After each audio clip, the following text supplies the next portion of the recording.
The pace of AI development right now is it's less like a comfortable, predictable marathon. Right. And far more like a competitive sprint relay where the baton is basically lit on fire every 6 weeks. That's a great way to put it. I mean, just weeks ago, the entire tech world was obsessed with the rivals Google's Gemini 3, Anthropic's Claude Opus 4.5. Yep.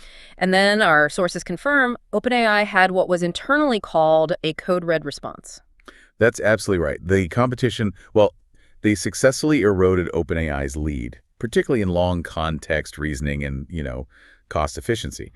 The result was this fast-tracked launch of GPT-5.2. So this deep dive is built specifically around the stack of sources detailing that launch. We've got concrete performance data, architectural insights into how they did it, and critically, the benchmark results. Especially in abstract reasoning. Exactly. That, along with a pretty frank analysis of the competitive cost structure. Okay, let's unpack this.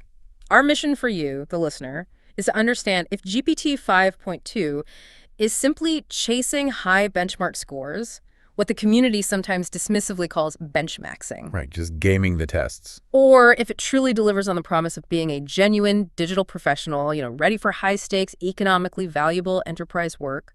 We're going beneath the headlines to see if the hype matches the actual performance. The first, and I think the most foundational takeaway, is the identity shift. Okay. GPT 5.2 was not designed to be a marginally better conversational partner or like a slightly flashier creative writing tool.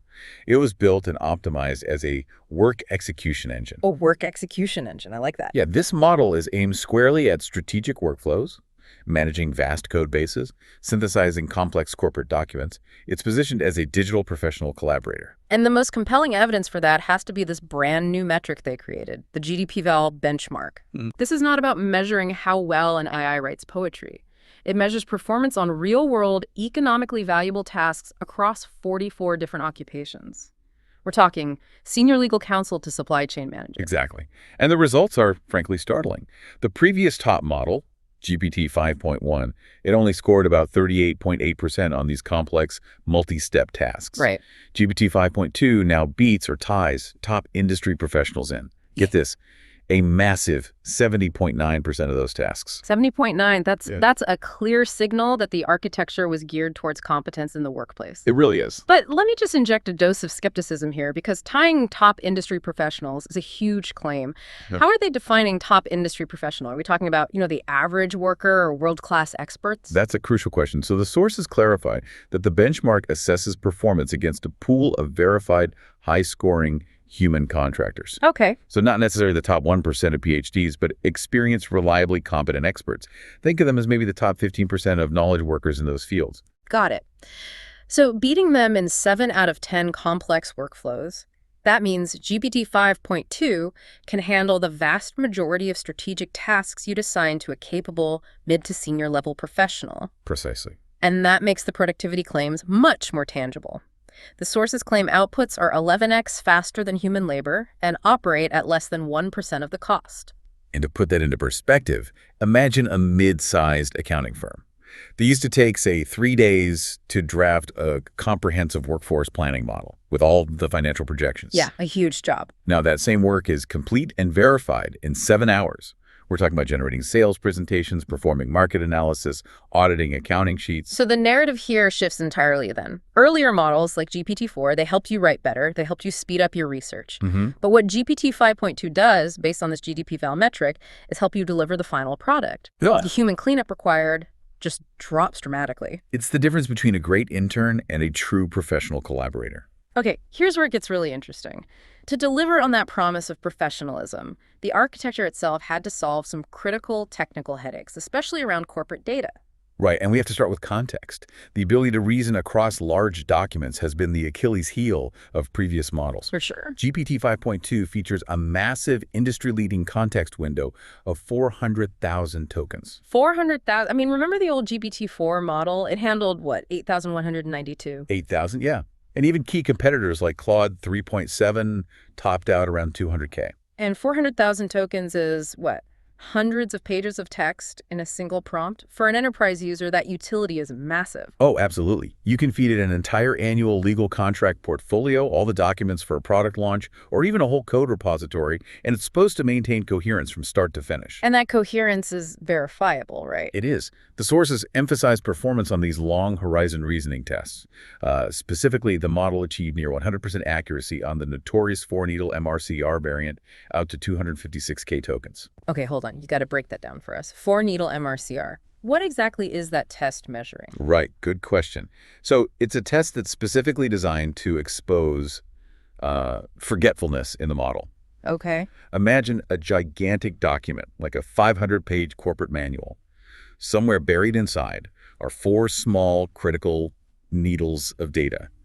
The test sees if the model can find all 4 and correctly reason about how they relate. So it proves it hasn't lost track of the first data point by the time it gets to the last one. Exactly. And achieving near-perfect accuracy means it can genuinely analyze complex, multi-layered documents without losing sight of the beginning. It's a major engineering breakthrough. And that improved coherence directly correlates to reduced errors. I saw the sources mention a significant, what was it, a 30% reduction in factual errors. Hallucination? That's the number. A 30% reduction compared to its immediate predecessor, GPT-5.1. For any company using this for, say, financial modeling or research reports, that improved grounding is the single most critical factor. That reliability also extends to how the model works with other systems. And that's the definition of agentic workflows, AI systems performing reliable, multi-step tasks using external tools. Right, so let's talk about tool calling accuracy. That's the model's ability to correctly format commands for external APIs. The benchmark results show 98.7% accuracy. Developers are calling its JSON mode rock solid. But does that 98.7% accuracy hold up when it's calling, messy third-party APIs? Or is that score based on OpenAI's own internal toolset? That's a smart distinction. And while the initial tests often rely on clean internal environments, the sources indicate the improvement is architectural. It's about how the model parses and executes structured requests. So the feedback from pilots confirms this. It does. They're finding the model is far more reliable in executing multi-step agent plans, like fetching data from one database, analyzing it, and then formatting the result for a totally different API call. That's where you see the professional application. Which naturally brings us to software engineering, a core professional function. What are the specific performance numbers there? The coding results are tremendous. On SWE Bench Verified, which tests production-level coding tasks, GPT-5.2 scored 80%. 80%. That's a major leap toward autonomous code repair. And on the more challenging multilingual SWE Bench Pro tasks, which require understanding different languages and frameworks, it hit 55.6%. As a developer, the practical benefit is clear. You can now genuinely trust the model for heavy lifting. We're talking about debugging complex legacy code, refactoring stuff spread across hundreds of files, Right. and implementing new features with a reliability that previous models just couldn't touch without constant human handholding. This is a model that handles pull requests, not just snippets. Well said.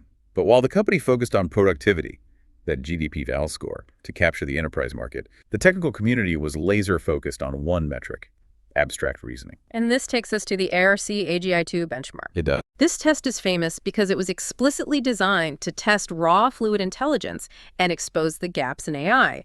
It's all visual pattern puzzles that require generalization, not just pattern matching. And crucially, humans solve 100% of these puzzles. They require abstract thinking that separates intelligence from just, retrieval. And for AI, this has been a massive wall. A huge wall. Earlier systems had virtually zero success. As recently as mid-2025, no public system had even cleared 5% accuracy. Even GPT 5.1, which was otherwise highly capable, scored only 17.6%. A sign that just scaling up bigger models wasn't enough to get to true generalization. It really was. So after this whole history of failure, what did GPT 5.2 actually achieve on the verified ARC AGI-2 test? The thinking configuration of the model scored 52.9%, and the high-end dedicated pro mode, it scored 54.2%. 54.2, that's more than doubling the accuracy of the previous top score. And it significantly exceeds the best rival, which was Gemini 3 DeepThink at 45.1%. Yes. That is an immense leap.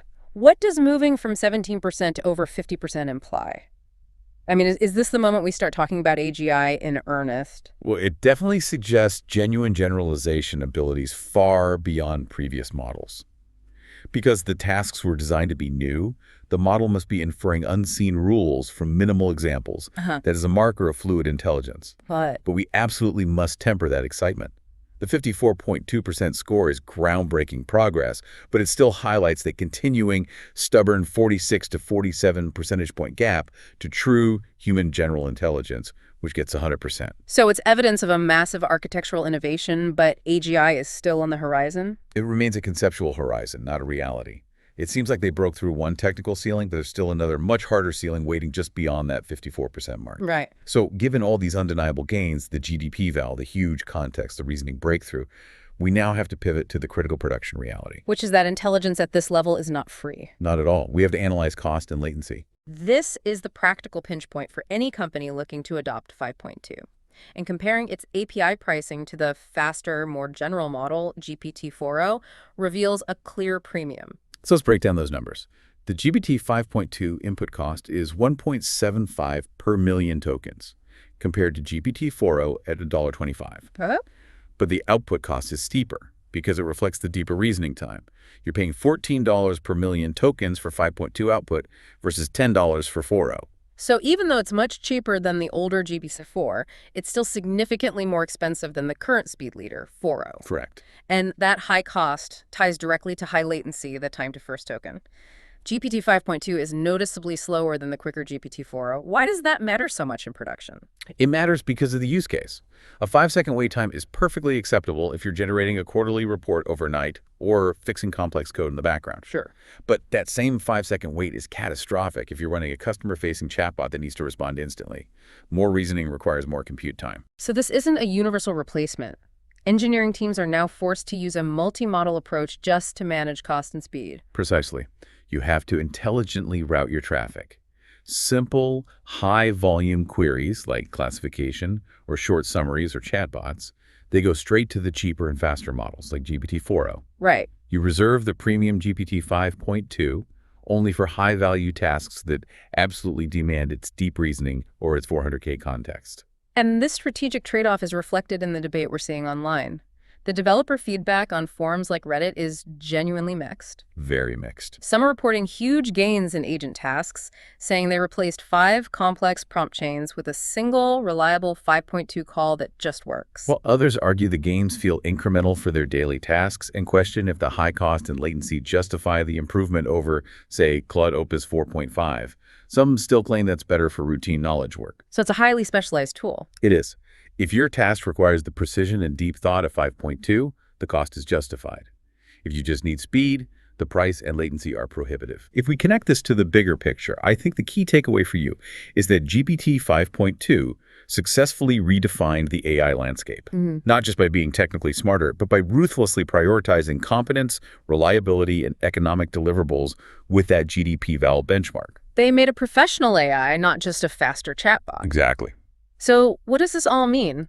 The model is, unambiguously more intelligent and reliable for deep work. It's pushing the boundaries. But its high cost and latency force a new production reality. Right. The future of AI in the enterprise isn't about choosing one best model anymore. Success hinges on intelligently routing tasks to the right model, the one that balances complexity, reliability, and cost. That routing layer is the new competitive frontier for AI engineering. And this raises an important question you should continue to mull over. Our sources reveal that while GPT 5.2 Pro got that top score of 54.2%, a specialized Kaggle winning team achieved a respectable 27.6% on those incredibly hard ARC AGI2 tasks. Okay. And they did it using a tiny, specialized 4 billion parameter model at a cost of only about 20 cents per task. Wow. In contrast, GPT 5.2's top runs using massive infrastructure likely cost significantly more.